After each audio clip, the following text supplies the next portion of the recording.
bu səfər mənim üçün həm də bu mənada əhəmiyyətlidir ki, sanki həbsdən çıxmış bir yoldaş işğal razı olmuş ərazilər görmək, ziyarət eləmək bu mənada qiymətlidir. Burada şəhətlərin rəq istidir. Qaybətləsinlər və gəzəndə ki, hər qarşıda rahat uçur. Bu mənada da sıxıntılarımız var, tapıntılar görəndə sıxıntılarımız var. Amma görülən işlərdə görəndə möhtəşəm bir his yaşayırsın. Xüsusən mən yollarla bağlı istəyirəm danışım.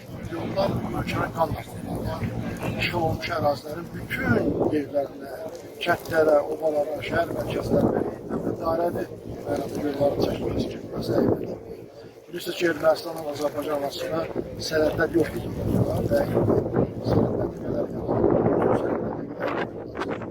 hərbi hissələri yapılacaq.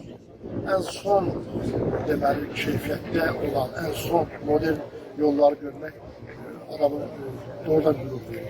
Yeni tikirlər vardı. Mən elə istifadə edib sizin imkanlarınızdan Salih Məmmədova xüsusi təşəkkür etmək istəyirəm. Komandasına xüsusi təşəkkür etmək istəyirəm. Açıq mən gözləməzdim bu qədər böyük keyfiyyətli yollar olsun. Bakı şəhərin icraçı başqaları biraz öyrənsinlər. Yəni burada böyük ərazini sabına salmaq mümkündürsə, kiçik şəhərdə də ciddi işlər görmək mümkündür. Yaşayış məntəqələri bayaq Cabir aydın oldu. İnsanlar artıq tikilmiş çox mərtəbəli binalar köçürlər. Şükürlü kəndindən keçdik, orada artıq kəndlər qovulur. Torpağı əkib becərməsən qorumağa, qorumasan da əkib becərmək dəyməz deyə bir ifadə ifadəsidir.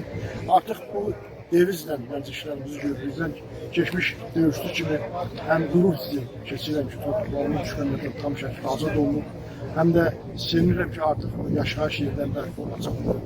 Millətimə uğurlar arzulayıram. Günlük olsun, başda görürük, Arada Tayında da eyni qurumlar